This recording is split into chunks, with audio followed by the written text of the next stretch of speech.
নমস্কার, top news এট 10 আপনাদের স্বাগত। আপনাদের সঙ্গে রয়েছে আমি ঝুনেলা। বোলপুর অগ্নিকাণ্ডে চাঞ্চল্যকর তথ্য। পরকীয়া ফাঁসে পুড়িয়ে মারার অভিযোগ উঠছে। মৃত আলিমের ভাইয়ের স্ত্রীর সঙ্গে নাকি স্থানীয় হাতুড়ে ডাক্তারের বিবাহ বহির্ভূত সম্পর্ক ছিল, এমনটাই অভিযোগ উঠছে। বোলপুরে অগ্নিকাণ্ডে এমনই চাঞ্চল্যকর তথ্য উঠে আসছে। পরকীয়া ফাঁসে পুড়িয়ে মারার অভিযোগ উঠছে। মৃত আলিমের ভাইয়ের সঙ্গে স্ত্রীর সঙ্গে স্থানীয় এক হাতুড়ে ডাক্তারের বিবাহ বহির্ভূত সম্পর্ক ছিল, এমনটাই অভিযোগ উঠছে। আর সেই সম্পর্কে কথা জেনে ফেলেন আলিম। আমরা কথা বলে নেব এই বিষয় নিয়ে। আমাদের সঙ্গে রয়েছেন আমাদের প্রতিনিধি ইন্দ্রজিতের কাছ থেকে আর একটু বিস্তারিত জানবো। ইন্দ্রজিৎ, তাহলে হাতুড়ে ডাক্তার এখানে আসছেন এবং সেই হাতুড়ে ডাক্তারের সঙ্গে বিবাহ বহির্ভূত সম্পর্ক ছিল, সেই জন্যই এই খুন, কি জানতে পারছো?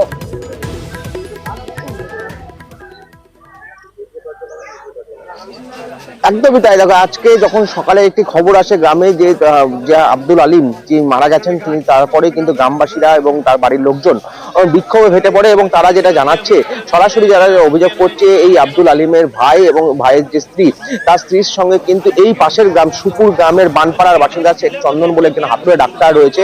সেই হাতুড়ে ডাক্তারের সঙ্গে তার ভাইয়ের স্ত্রী অবৈধ একটা সম্পর্ক ছিল এবং দিন সাতেক আগে সেই অবৈধ সম্পর্কের কথা কিন্তু সম্পূর্ণভাবে জেনে ফেলে এই আব্দুল আলিম, এবং সেই জেনে ফেলার পরই তার ভাইকে সম্পূর্ণ বিষয়টি জানানো হয় এবং সেই নিয়ে তাদের পরিবারের মধ্যে একটি অশান্তি চলছিল এবং এই অশান্তি চলার কারণেই কিন্তু এই হাতুড়ে ডাক্তার এবং সিটি বিবি, এবং যে সিটি বিবি হচ্ছে তার ভাইয়ের বউ, তারা কিন্তু প্ল্যানিং করে তাদের বাড়িতে আগুন লাগিয়ে তাদেরকে খুন করেছে বলে অভিযোগ করছে গ্রামবাসীরা। এবং তারা সরাসরি জানাচ্ছে যে তাদের ফাঁসি চাই, কারণ যেভাবে 4 বছরের শিশু থেকে শুরু করে মা বাবাকে খুন করেছে ওই সিটি বিবি এবং হাতুড়ে ডাক্তার চন্দন, তাদের গুরুতর শাস্তি চাই। ইতিমধ্যেই তারা কিন্তু গ্রামের মধ্যে বিক্ষোভ দেখিয়েছে এবং তারা চাইছে যত দ্রুত সম্ভব তাদেরকে গ্রেফতার করা হোক। পাশাপাশি তারা দোষীদের শাস্তির দাবি চাইছেন গ্রামবাসীরা। সকাল থেকে কি পরিস্থিতি গ্রামের, ইন্দ্রজিৎ?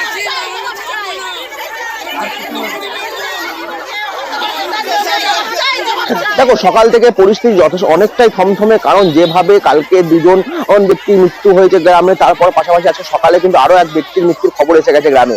যথেষ্ট থমথমে, যথেষ্ট উত্তপ্ত রয়েছে গ্রাম, কারণ যে কোনো মুহূর্তে গ্রামবাসীরা বিক্ষোভে ফেটে পড়ছে। তারা সরাসরি জানাচ্ছে যে ওই হাতুড়ে ডাক্তার কিন্তু এই ঘটনার সঙ্গে যুক্ত, এবং ওই হাতুড়ে ডাক্তার পাশাপাশি তার ভাইয়ের যে স্ত্রী সিথি বিবি, তার কিন্তু গুরুতর শাস্তি চায়, তার ফাঁসি চায়, অবিলম্বে তার ফাঁসি চায়। এবং ইতিমধ্যেই বোলপুর থানার পুলিশ যেমনটা রয়েছে, তেমন বোলপুরের এসডিপিও নিজে এসেছেন, তদন্ত করছেন, যদিও এখনো পর্যন্ত পুলিশের পক্ষ থেকে কোনো কিছু বলা হচ্ছে না। ইন্দ্রজিৎ, সঙ্গে থাকো।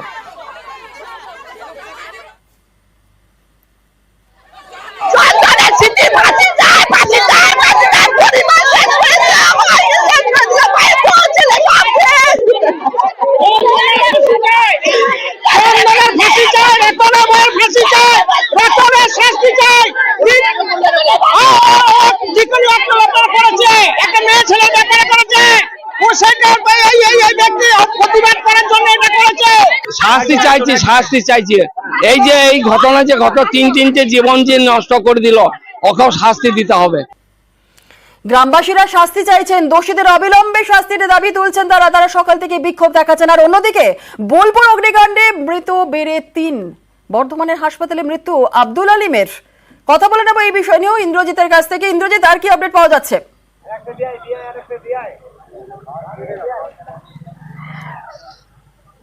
দেখো, বর্ধমানে গতকালকে কিন্তু বর্ধমান স্থানান্তরিত করা হয়েছিল এই আব্দুল আলিমকে, কারণ তিনি কিন্তু অবস্থা গুরুতর ছিল, সেই জন্য বোলপুর যে হাসপাতাল, সে হাসপাতাল থেকে তাকে বর্ধমান স্থানান্তরিত করা হয়েছিল। সে বর্ধমানে চিকিৎসা চলছিল একটি বেসরকারি নার্সিংহোমে। সেই বেসরকারি নার্সিংহোম সূত্রে বা ওখানকার পরিবারের সূত্রে যেটা খবর, আজকে সকালে তার কিন্তু মৃত্যু হয়েছে এবং সেই মৃত্যুর পরই কিন্তু গ্রামবাসীরা বিক্ষোভে ফেটে পড়ে। গ্রামবাসীদের বিক্ষোভ ছিল সেই সিটি বিবিকে নিয়ে। ইতিমধ্যেই পুলিশ কিন্তু সেই সিটি বিবিকে আটক করে নিয়ে গেছে, যদিও এখনো পর্যন্ত গ্রেপ্তার কিন্তু দেখানো হচ্ছে না। যেটা সব থেকে বড় রাখার বিষয়, পুরো গ্রাম কিন্তু একত্রিত হয়ে গেছে এবং পুরো গ্রাম চাইছে ওই সিটি বিবি এবং হাতুড়ে ডাক্তার চন্দন শেখ, যার বিরুদ্ধে অভিযোগ, তাদের কিন্তু গুরুতর শাস্তি চাই। এবং পুলিশ কিন্তু রীতিমতো একদম গোটা গ্রামকে পুলিশ ঘিরে রয়েছে, যাতে কোনো অপ্রীতিকর ঘটনা না ঘটে, কারণ যেভাবে গ্রামের মানুষরা উত্তপ্ত হয়ে রয়েছে, ক্ষেপে রয়েছে, যে কোনো মুহূর্তে যে কোনো অপ্রীতিকর ঘটনা ঘটতে পারে, সেই জন্য কিন্তু গোটা গ্রাম জুড়ে পুলিশ রয়েছে। একেবারে এই পরিস্থিতিকে নজর রাখা। আবারও তোমার থেকে পরবর্তীকালে আপডেট নেব। আপাতত ধন্যবাদ ইন্দ্রজিৎ।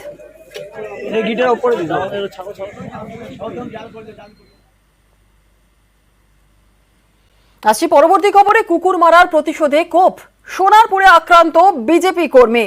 ধারালো অস্ত্র দিয়ে কোপানোর অভিযোগ উঠেছে। বিজেপি কর্মীর স্ত্রী এবং ছেলের উপরও হামলা। কুকুর মারার প্রতিশোধে কোপ, সোনারপুরে আক্রান্ত বিজেপি কর্মী। অর্পণ আমাদের সঙ্গে রয়েছে, আরো বিস্তারিত বলবে অর্পণ। কুকুর মারার প্রতিশোধে কোপ, বিজেপি কর্মীকে কারা কোপ মারলেন কি জানা যাচ্ছে? দেখো, চৌহাটি এলাকায় বিজেপি কর্মী, তিনি গত নির্বাচনে তিনি বুথের এজেন্ট ছিলেন, তার উপরে হামলা চালানো হয়েছে, সপরিবারের উপর হামলা চালানো হয়েছে এবং এই ঘটনায় 3 জন গুরুতর জখম হয়েছেন। তারা কলকাতার হাসপাতালে চিকিৎসাধীন রয়েছেন। পুলিশ সূত্রে যেটা জানা যাচ্ছে যে পুরনো একটি বিবাদ থেকেই এই হামলার ঘটনা। কুকুর মারাকে কেন্দ্র করে এই হামলা বলেই মনে করছে পুলিশ। ইতিমধ্যেই মূল অভিযুক্ত অর্চন ভট্টাচার্যকে সোনারপুর এলাকা থেকে গ্রেপ্তার করা হয়েছে। অর্চন একটি পশুপ্রেমী এবং সে কুকুরকে মারাকে কেন্দ্র করে তার একটা রাগ ছিল এবং এই রাগের বশতই ভোর রাতে তাদের পরিবারের উপর এই বিষয়ে মানে অর্থাৎ এর সঙ্গে কোনো রাজনৈতিক কোনো সম্পর্ক নেই, তাই তো? তবে বিজেপির তরফ থেকে অভিযোগ করা হচ্ছে যে সক্রিয় বিজেপি কর্মী এবং এলাকায় বিজেপি করেন বলে তাদের উপরে হামলা চালানো হয়েছে। যদিও তৃণমূলের পক্ষ থেকে সমস্ত অভিযোগ অস্বীকার করা হয়েছে, পুলিশের তরফ থেকে স্পষ্ট জানানো হয়েছে এই হামলার ঘটনার পিছনে রয়েছে পুরনো রাগ, অর্থাৎ কুকুরকে মেরেছিলেন কোনো এক সময়, সেই রাগকে হাতিয়ার করেই এই হামলা চালানো হয়েছে। স্পষ্ট পুলিশের তরফ থেকে জানানো হয়েছে এই ঘটনার সঙ্গে রাজনৈতিক কোনো হিংসা বা রাজনৈতিক কোনো উদ্দেশ্যের মধ্যে জড়িত নেই। ব্যক্তিগত ভালোবাসা থেকেই এই হামলা এবং কুকুরকে সে ভালোবাসত এবং এই অভিযুক্ত যাদের উপর হামলা চালিয়েছেন সে কুকুর মেরেছিল কোনো এক সময় এবং তারই প্রতিশোধ নিতে এই হামলা। এই ঘটনায় মূল অভিযুক্ত গ্রেপ্তার। ধন্যবাদ। দেখলাম যে মেঘার মাইখানটা বসে পুরো রক্ত ভর্তি, অ্যাম্বুলেন্স করে ওই গোবিন্দদাকে ওনার ছেলেকে আর মেয়ে মানে ওরা নিয়ে গেল হসপিটালে। এই দেখে বিজেপির দলের কর্মী তাকে 3 জনকে চপার দিয়ে কুপিয়েছে, গোবিন্দ অধিকারী, ওর বউ এবং ওর ছেলে। কিছুদিন আগে কুকুর নিয়ে নাকি ঝামেলা হয়েছিল। হাথরাসের বাবার কুমিরের কান্না। 4 দিন পর প্রকাশ্যে বাবা সুরজ পাল শতাধিক মৃত্যুর দায় এড়ালেন গডম্যান। পদপিষ্ট হয়ে মৃত্যুর ঘটনায় দুঃখ প্রকাশ করেছেন, বললেন দোষীদের কড়া শাস্তি দেবে সরকার। 2রা জুলাই বাবার অনুষ্ঠানে 122 জনের মৃত্যু হয়। हम 2 जुलाई की घटना के बाद बहुत ही व्यथित हैं। सभी शासन एवं प्रशासन पर भरोसा बनाए रखें। हमें विश्वास है जो भी उपद्रवकारी हैं वो बख्शे नहीं जाएंगे। মুর্শিদাবাদের রানীনগরে বোমাবাজি, তৃণমূল কর্মীদের ওপর হামলা, মারধর, এমনটাই অভিযোগ উঠছে। আমাদের সঙ্গে রয়েছেন আমাদের প্রতিনিধি প্রণবের কাছ থেকে একটু বিস্তারিত জানবো। প্রণব, কে বা কারা বোমাবাজির ঘটনা ঘটালো? কেউ কি আহত হয়েছেন? হ্যাঁ, দেখো, এই ঘটনায় 2 জন আহত হয়েছে, তৃণমূল কর্মী। এবং আজ সকালবেলাতেই সামান্য বাইরে বেরিয়ে যখন ঘুরছিল সেই সময় জোট সমর্থকতা বাম এবং কংগ্রেসের সমর্থ আশ্রিত দুষ্কৃতীরা বোমাবাজি করে বলে অভিযোগ, একটা সামান্য ঘটনাকে কেন্দ্র করে। তারপরেই কিন্তু এলাকায় উত্তপ্ত হয়ে ওঠে এবং ঘটনায় 2 জন আহত হয়। তাকে সঙ্গে সঙ্গে রানীনগর ব্লক স্বাস্থ্য কেন্দ্রে, তারপর মুর্শিদাবাদ মেডিকেল কলেজে ভর্তি করা হয়েছে। যদিও তাদের অবস্থা কিন্তু স্থিতিশীল এবং পুরো ঘটনায় এলাকায় উত্তেজনা থাকায় রানীনগর থানার পুলিশ কিন্তু ঘটনাস্থলে রয়েছে এবং পরিস্থিতি বর্তমানে নিয়ন্ত্রণে। ধন্যবাদ প্রণব। টিএমসি পার্টি করে ওই ছেলেটাকে মারছিল, তারপরে হট্টগোল লেগে যায়। আমরা বাড়ির সামনে, আমি বোম মারছিল, বোম মেরেছে, অমনি এসে লেগেছে, আমি দাঁড়িয়েছিলাম, ওটা জোটের লোক মেরেছে, কংগ্রেস সিপিএমেরা। আমরা এমনি টিএমসি পার্টি করি। আজকে পরবর্তী খবরে বৈধ লাইসেন্স নিয়েই অবৈধ পার্কিং, সেটাও আবার ধর্মতলার মতো জায়গায়। পুরো আইনকে বুড়ো আঙুল দেখিয়ে রমরমিয়ে বেআইনি কারবার চলছে ধর্মতলায়। ক্যামেরা দেখেই চম্পট পার্কিং সংস্থার কর্মীর। নিউজ 18 বাংলার এক্সক্লুসিভ।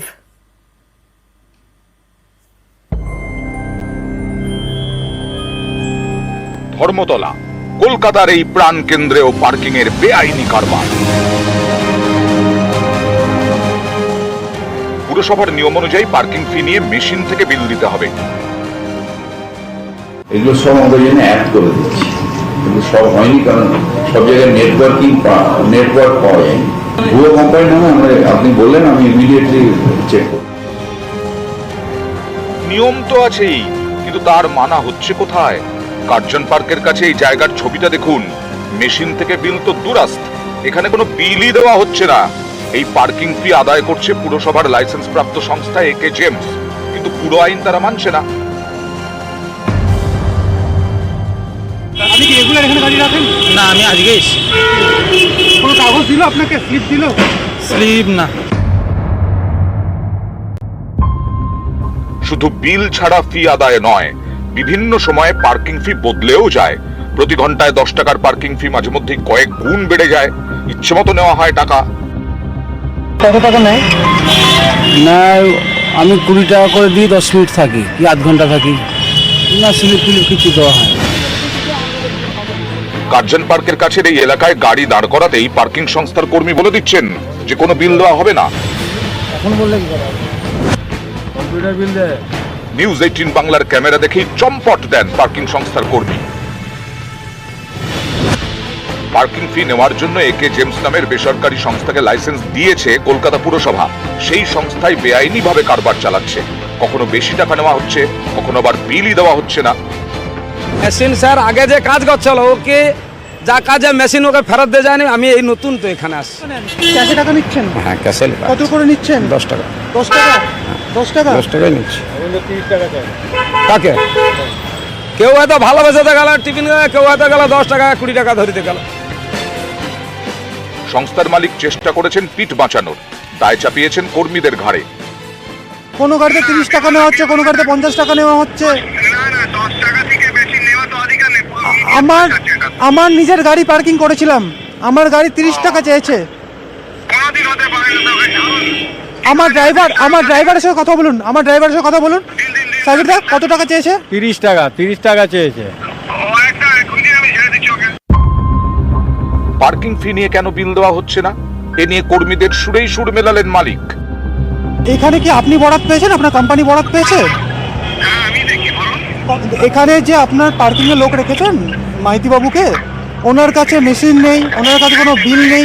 আমি একটা জিনিস আপনাকে বুঝিয়ে দিই, আমার ওইখানে একটা ছেলে সুমিত বলে কাজ করতো, তার কাছে মেশিন দেওয়া হয়েছে, ও এখন 15 দিন ধরে আসছে না। পার্কিং সংস্থার মালিকের দাবি তার এক কর্মী বিল কাটার মেশিন নিয়ে গ্রামে চলে গেছেন, তার কোনো খোঁজ নেই, তাই পার্কিং এর বিলও দেওয়া যাচ্ছে না। নিউজ 18 বাংলা কিন্তু এই কর্মীকে গ্রামে নয়, ধর্মতলার কাছেই খুঁজে পেয়েছে। তিনি এখন অন্য সংস্থার হয়ে গণেশচন্দ্র অ্যাভিনিউ পার্কিং সামলাচ্ছেন। একে জেমস বলে কোনো কোম্পানিতে কাজ করতেন? হ্যাঁ, কিছুদিন করেছিলাম। কতদিন? 23 অক্টোবর হয়। আর ছেড়েছি হলো মার্চে। মার্চ থেকে মেশিনটা আপনার কাছে? হ্যাঁ। মাসে কাজ ছেড়ে দিলেন, মেশিন আপনার কাছে রয়ে গেল। আপনার কখনো মেশিন চেয়েছিল? না। তাহলে ওখানে মেশিন ছাড়াই টাকা তোলা হচ্ছে? হ্যাঁ।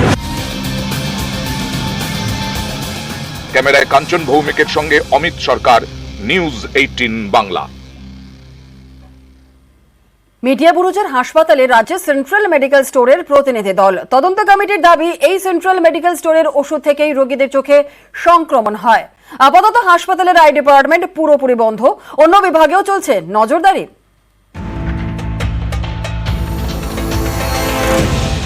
ছানি অপারেশনের পর চোখে অন্ধকার।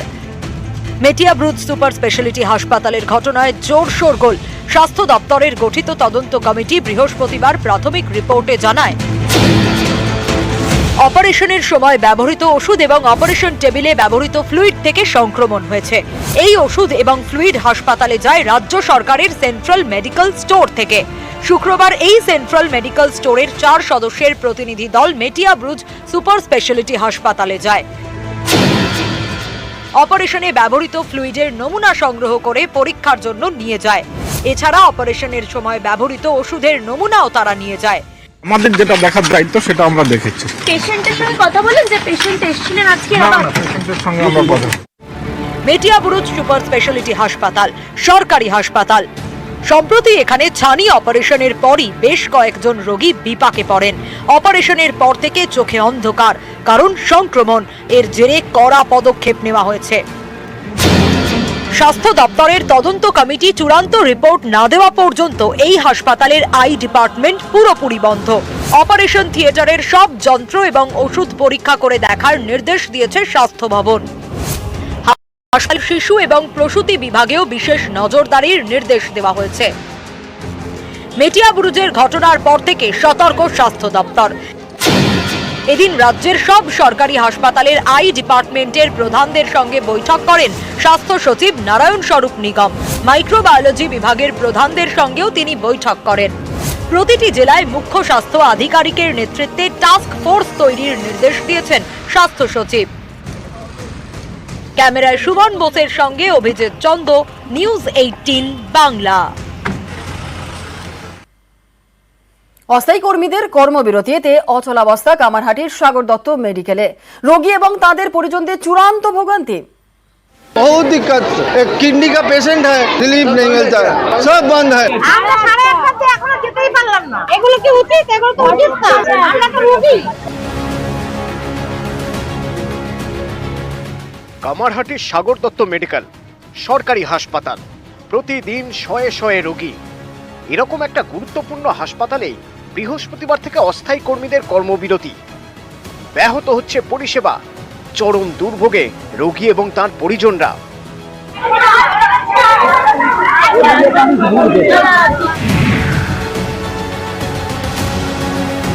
অভিযোগ 5 মাস ধরে বেতন বন্ধ, তাই কর্মবিরতি। বকেয়া বেতন সহ একাধিক দাবিতে শুক্রবারও সুপারের ঘরের সামনে বিক্ষোভ দেখান হাসপাতালের অস্থায়ী কর্মীরা।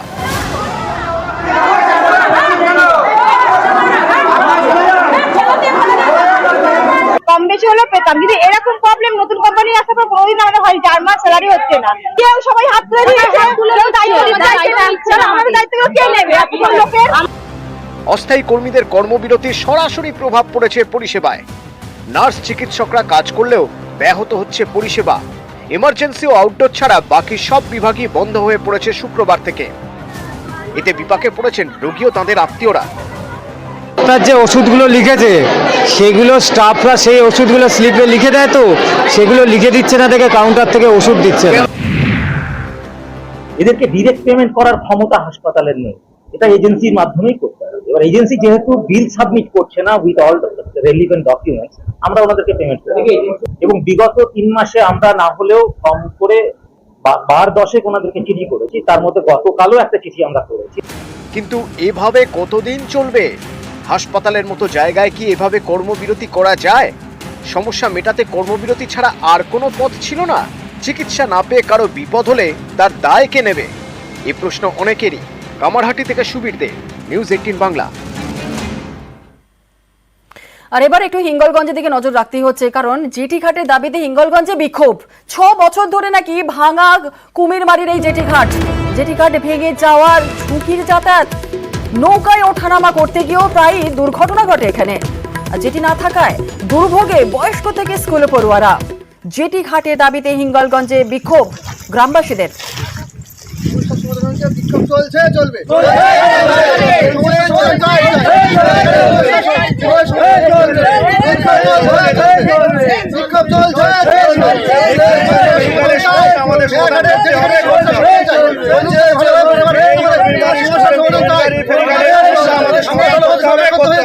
এই সমস্যার সমাধান চাই,